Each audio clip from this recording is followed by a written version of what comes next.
Alright, welcome to another EM pinball repair video. This time we've got Majorettes. I'm getting all these videos done really quick in the same night before I throw them all into the Godfathers, and Silver Skates is going to storage. So Majorettes will be taking the place of Showboat or Sweethearts in the Godfathers, and they've been there for over a year now, and definitely time to change it up, and Majorettes is one of the best games ever made. I put it on quarter play for the occasion. Had to shave the slot a little wider to accept quarters since it initially took dimes. But yeah, I made 425 Majorettes machines, a very low production run. But it's a very fun, very fast playing game as well.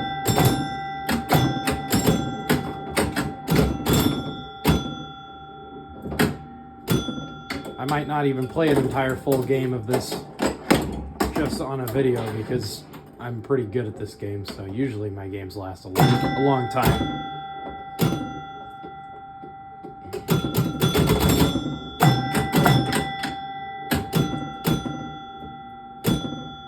It's done a little more than I usually do on EMs when I bought this one, but I mean, it's for good reason. I mean, Majorettes is just such a great and unique EM experience. I mean, look at that. Flippers there. A kick-out hole that hits a target for you. I mean, what? This is just such a unique game. So you sneak the number 5 and get back in the game. You really put those number 5 bumpers at the bottom to try and make sure you couldn't do just that. Usually after you've hit number 5, you're almost always draining. Yeah, that sucks.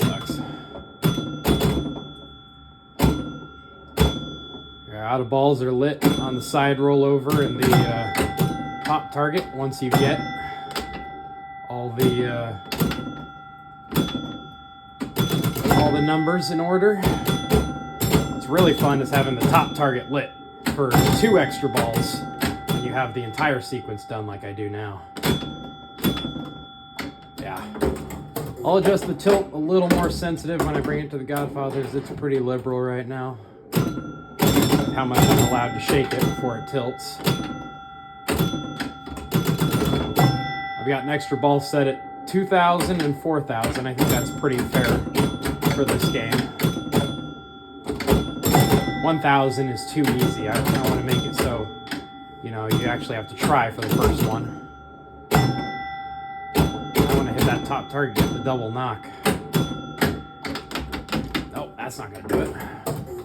Alright, I just need letter B left, otherwise 2,000 points will be enough. Perfect for B. That's great. So I got an extra ball and back up to 2 balls to play on the back glass. Oh, that sucks.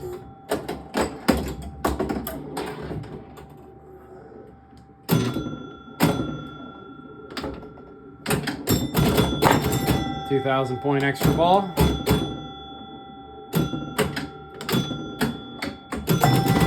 Perfect shot to the hole for the double extra. Darn it. 2,000 points with 3 balls to go.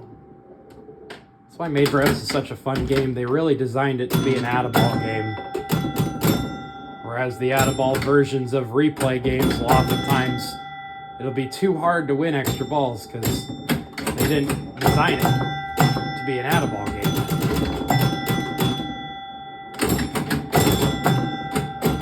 They designed it to be a free game.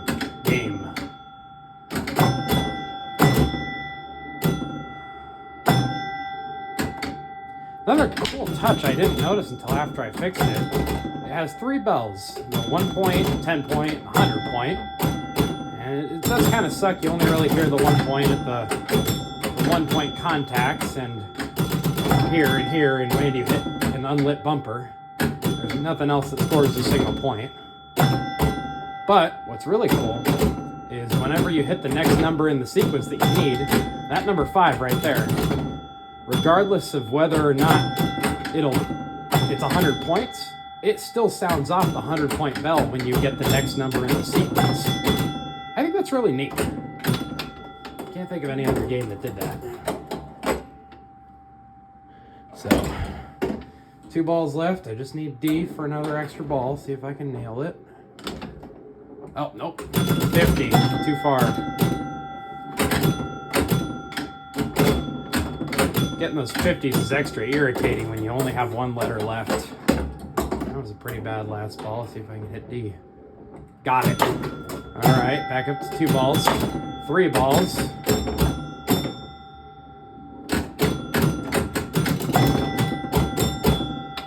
Oh, give me 1. Oh. Oh, wow. That was a cool save. Glad I got that on video. That was sick. I pushed it off the peg with a little nudge because I knew it wasn't going to have enough momentum to carry it over back to the peg. I didn't expect it to go underneath, though. That was really neat. See, every time you get that next number in the sequence, whether or not it actually gives you the next 100 points, it does sound off the 100-point bell. Just like a little extra bonus for doing good. You don't consciously think about it. Ooh. That's really mean when this one wants to go down the center and you miss the hole because it's going too fast. It's very mean.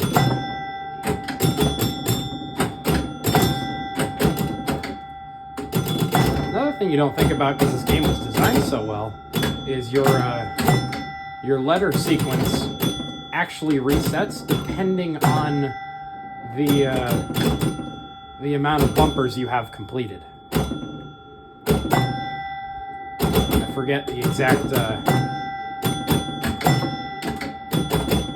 rule for it in the schematic. I'll probably cover it when I oh, I kicked it with my flipper. Oh, that was mean. Let's see if I can't get A or B.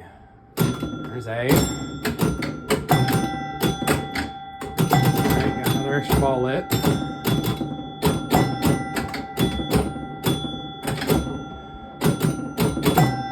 Yeah, this will definitely be my one and only game I play on here.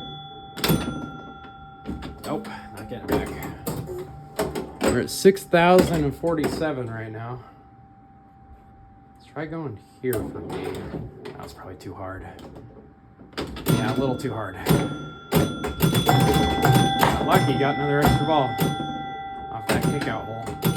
And up, saved from underneath the pegs again. What a nice bounce.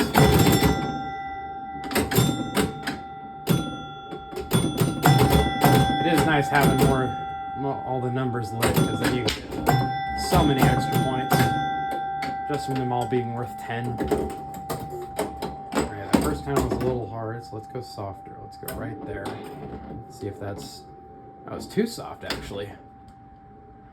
Okay, further than that next time.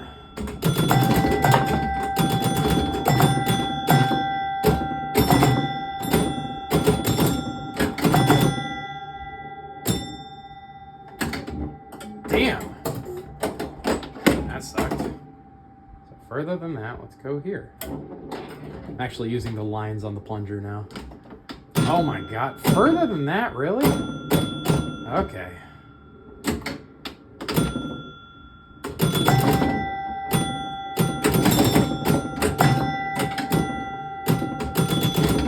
Another really weird thing is, I mean, it's not weird, it's just the actual mechanics of it, is when you roll this game, you actually get more extra balls.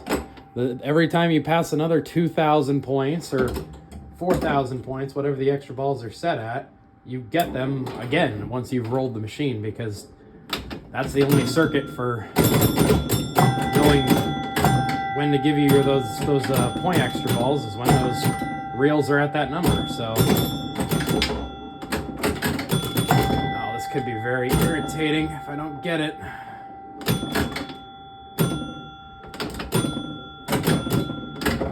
Ooh, off the peg.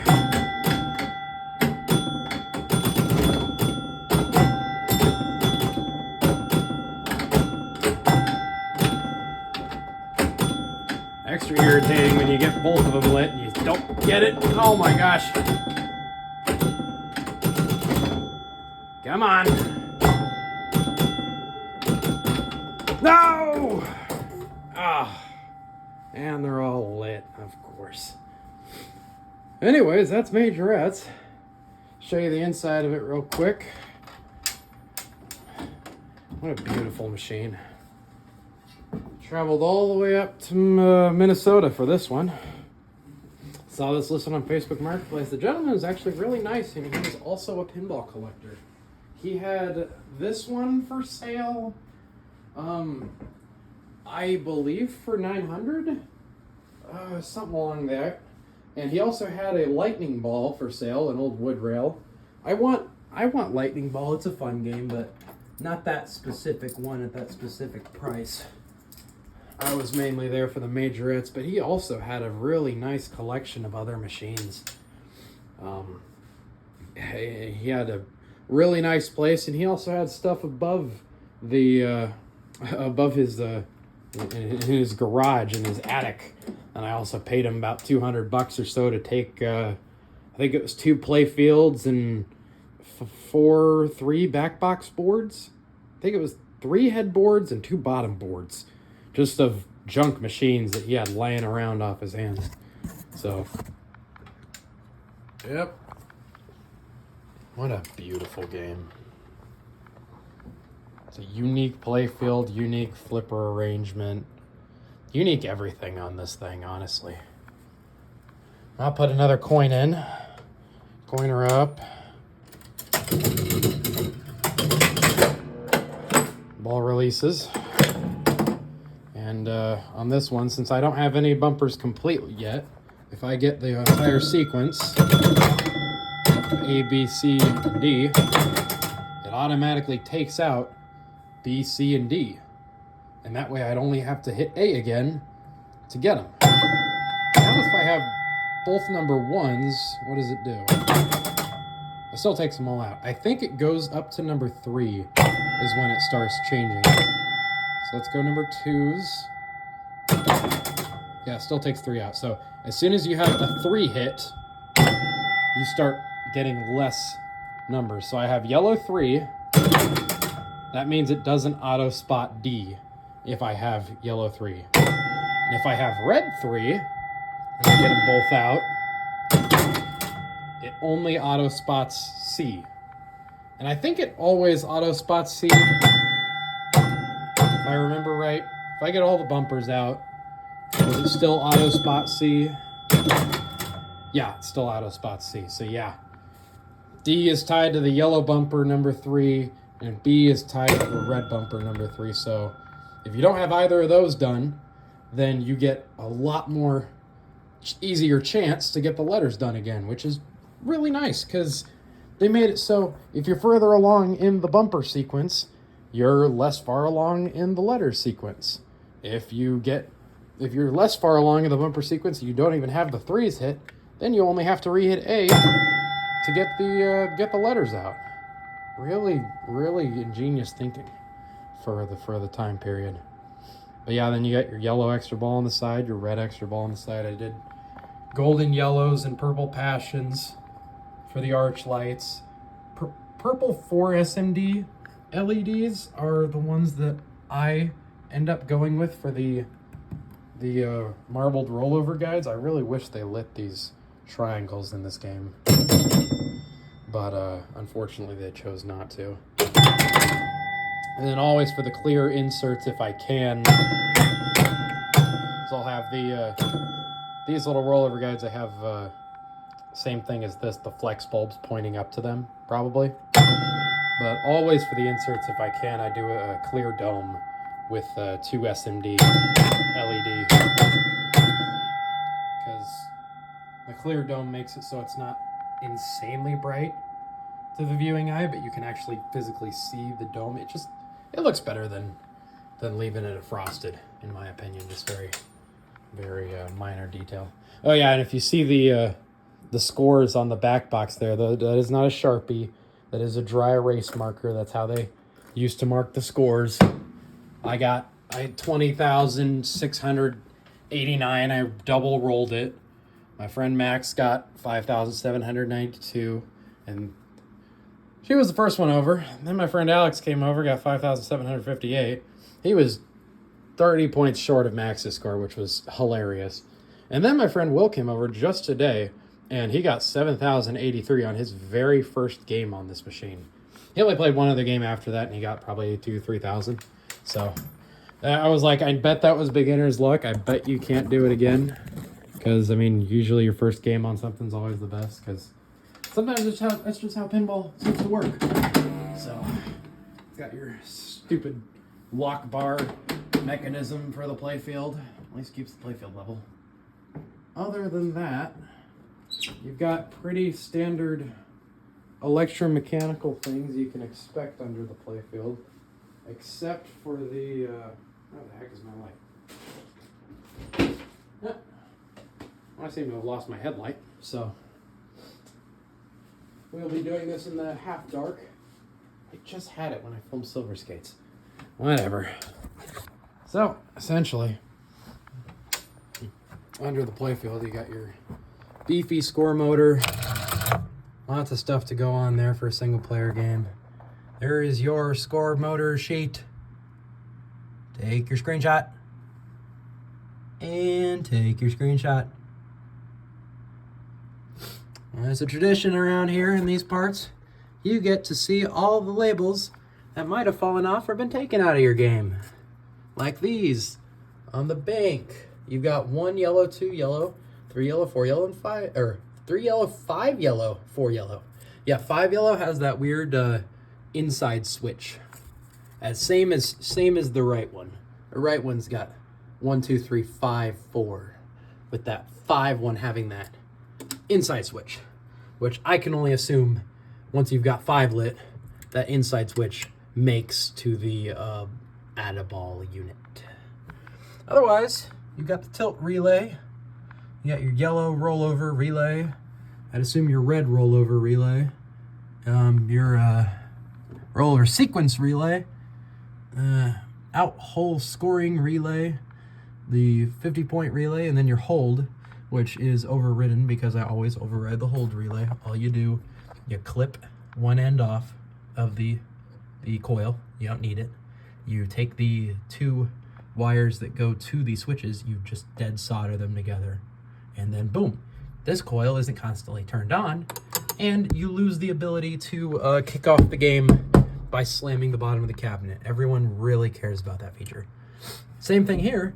I override the kickoff switch. That same bounce switch is now completely useless, and it's just another thing that can fail and make it so your game doesn't turn on. So tie those plates together, override it. Sorry about the wire being everywhere. I was trying to track down a problem this was having, and I tracked it down to this wire going here, and it didn't matter because it wasn't even part of it. Here's the DB reset relay, start relay, S switches for start. You've got your A rollover, B rollover, C rollover, and D rollover, which is really interesting that this bank, normally the control bank that only resets at the start of each game, this control bank resets every time you get A through D because it needs to reset those trip bank coils. Other than that, everything's pretty standard besides actuates O relay and the ball release. Got your normal flippers. Nice and rebuilt with the nylon lock nuts on the back with the super screws and the lock nuts on the front. So, and the end of stroke switch paper torn out of here because it's useless. So yeah, that's very solid, will not fail. Same for the bumpers probably. Tighten down the spoon switch stack and adjust them very close so they go immediately and they won't fail. We've got a couple relays buried in the bottom. I think those are all bumper relays. Yeah, number 3 red bumper, number 2 bumper. So what's one of them's probably kick out hole. I don't know. Anyways, that's about all I've got underneath besides the bell and the knocker in the corner, and then of course your fuses, which I'm just not going over this area of the game because this is pretty standard knowledge. Everyone knows. And yeah, a little duct tape around the flipper button never hurt nobody, especially when your insulator paper is long gone. This one's still fine, so left it on there. Sorry, the fish paper. Sorry to all the fish in the audience. So you're not being excluded. It's fish paper, so all you fish can feel happy that I acknowledge your existence. Fucking fish. Anyways, we got what did I do on this one? I did a trying to remember what I did for the back door. I think I just did a Phillips and screw, which I am all right with. Also, LED choice is all warm whites except for cool white up in the Eagle, cool whites in the 4 SMDs in the A through D, and sunlights in all the bumpers. Also, I don't want to take it off because they are... take it off. I did so much work for it. Hold on. I gotta go grab some... Oh my god, I forgot I made my sloppy joe. Alright, the amount of food that gets made and then I work on something and I forget I made it is astronomically high. Too high, as a matter of fact. Now I get my little screwdriver here. I gotta show you this. I soldered all of these in, and then as soon as I plug the machine in, they all worked 100%. I didn't have to revise any of them. So let me take off. I would take off the... Actually, yeah, let me take off this one, because this one... Never mind. I forget. This one was almost falling off during gameplay. I gotta re-glue this. But, yeah. There's your light, which I don't think you can probably see it, so let me turn it off. So, yeah. Soldered one end of the wedge bulb to that side, and soldered one end of the wedge bulb to the other side. And works perfect. Ever since I gotta glue that back in because it's not sturdy on there. Sturdy with it. Anyways, yeah, I soldered in every single bulb because I did not want these darn wedge bulbs coming out of their socket, and it actually worked perfect. Every single one. So, yeah, as soon as you hit it, boom. Speaking of the bell going off, let me get my little custom excuse for a back door on here. I went to Menards and grabbed a board, and this one was a little not wide enough, so there's about a 1/2 inch missing here and a 1/2 inch missing up there. But then I went and left that 1/2 inch, kind of shaved it to a wedge in the corner there. It's not the best, but it definitely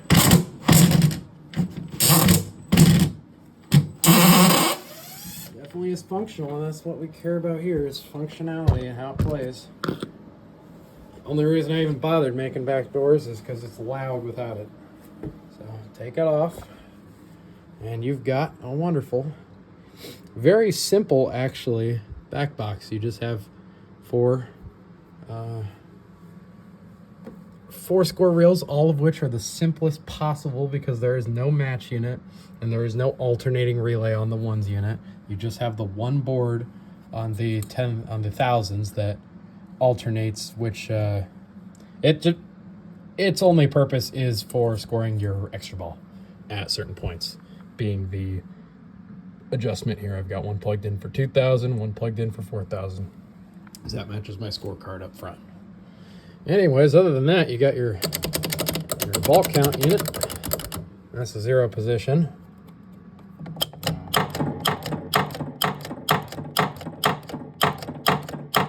Count up to 10, but good luck ever getting there.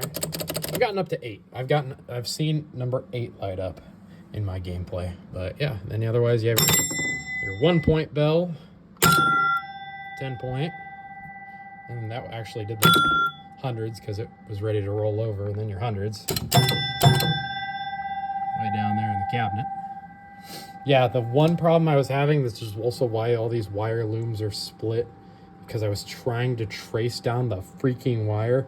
Yeah, the problem it ended up being was this, someone had replaced one of these switches on this 10-point relay right here, the lock-in switch, the front one, where if you tap it with the screwdriver, it like buzzes incessantly.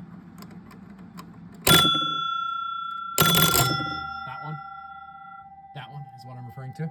Yeah, so someone had replaced that switch at one point, but when they replaced this switch, they had to take the whole switch stack off. I didn't realize that they put on this switch upside down. This is supposed to be a make switch, like it is right now.